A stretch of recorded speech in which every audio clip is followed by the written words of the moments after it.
آج ہم Peshawar high court میں اور خرم ذیشان میں اور ہمارے جو جنرل سیٹ کے کینڈیڈیٹ ہیں خرم ذیشان صاحب جو ہمارے سینٹ کے کینڈیڈیٹ ہیں جن کے کاغذات نامزدگی بدقسمتی سے الیکشن کمیشن نے اپنی روایات کو ہمارے خلاف قائم رکھتے ہوئے مسترد کیے، ان کی شدید مذمت کرتے ہیں، بلکہ پاکستان کا بچہ بچہ اس کی مذمت کرتا ہے کہ جو سینیٹر تمام بڑی کمیٹیوں میں اس نے قانونی پیچیدگیاں CCLC جیسی کمیٹی، ججز کو ہائی کورٹ اور سپریم کورٹ کے ججز کی کمیٹی جو اپوائنٹ کرتی ہے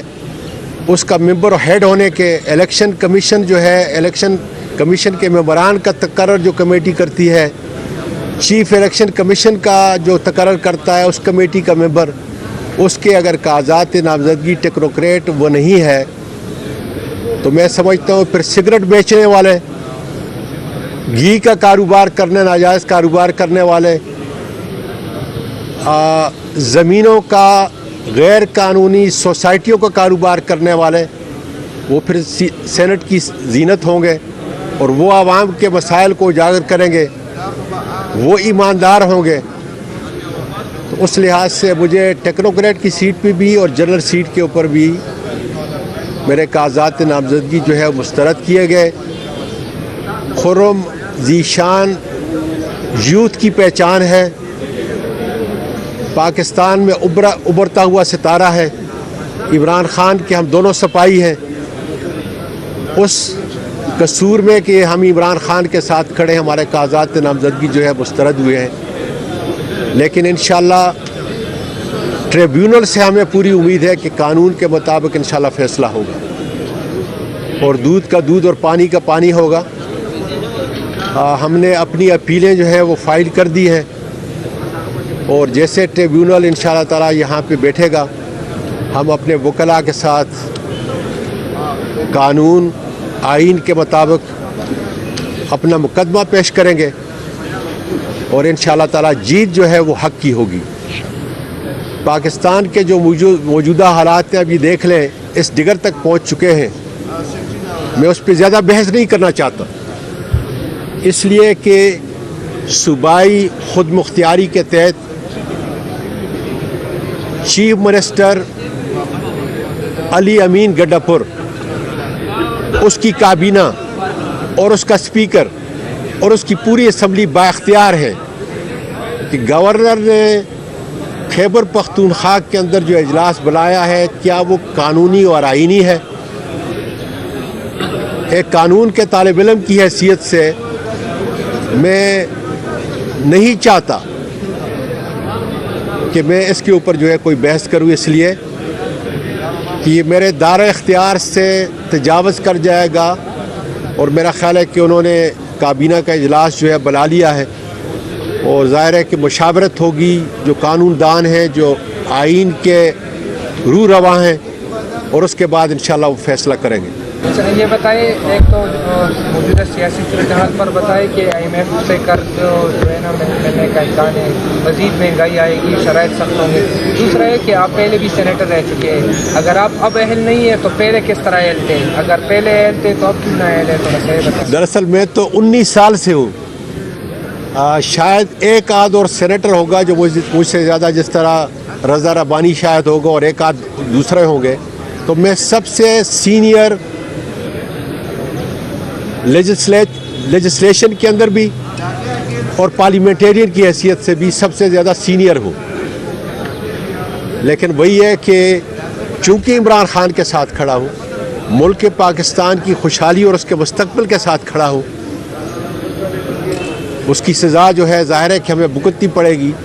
اور میں تو چاہتا تھا، میں نے تو باقاعدہ طور پہ خان صاحب چونکہ اسیسیبل نہیں، میں نے پیغام دیا تھا کہ جب آپ جیل کے اندر ہیں، پارلیمنٹ سے باہر ہیں، تو اعظم سواتی کو کیا ضرورت ہے پارلیمنٹ میں جانے کی؟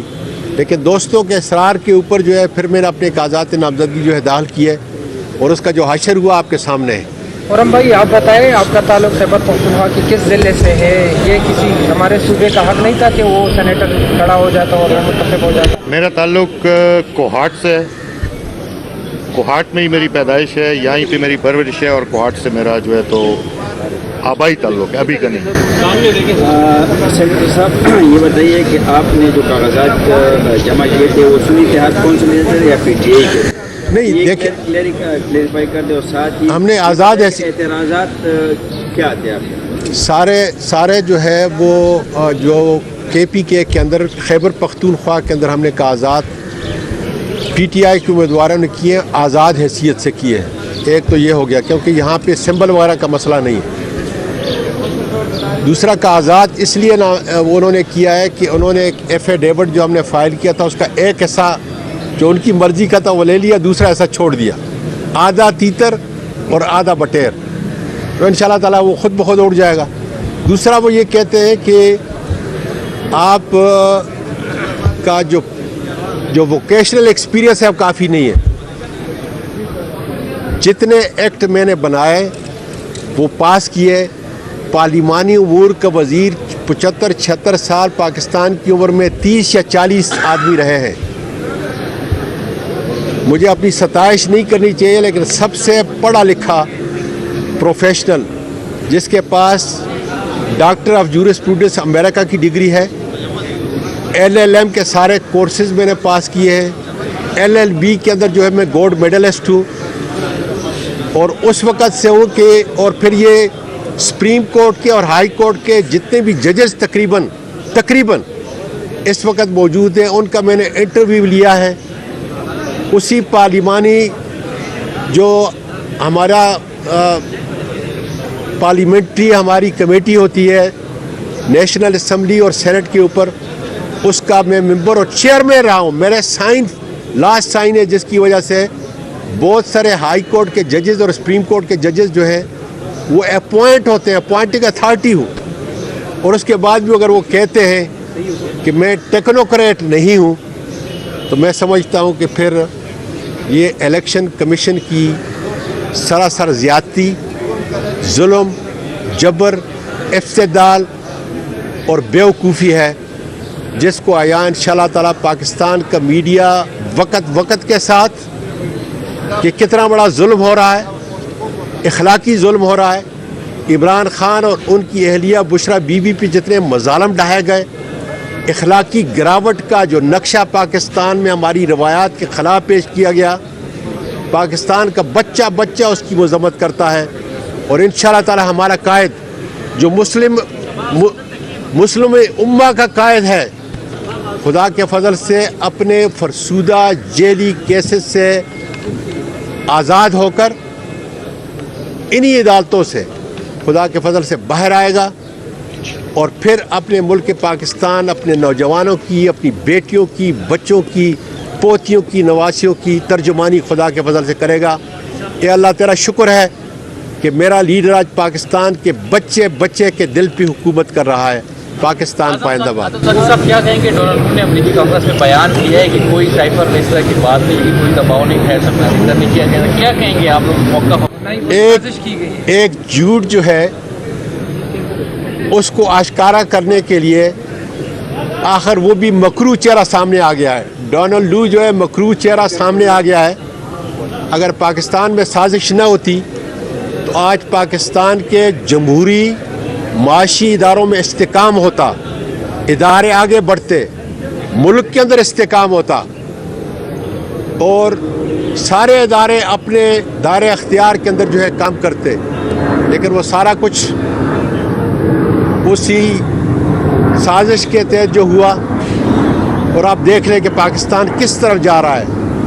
اللہ کرے میرا پاکستان بچ جائے, اس کے اندر خوشحالی ہو, اس کے اندر امن ہو, معاشی استحکام آئے. IMF ہمارے دکھوں کا مداوع نہیں ہے, بلکہ ہم نے اپنے آپ خود کھڑا ہونا ہے, اور ایک خود مختار ملک کی حیثیت سے 24 کروڑ لوگوں کے سر دنیا کے اندر ہم نے اوپر اٹھانے ہیں.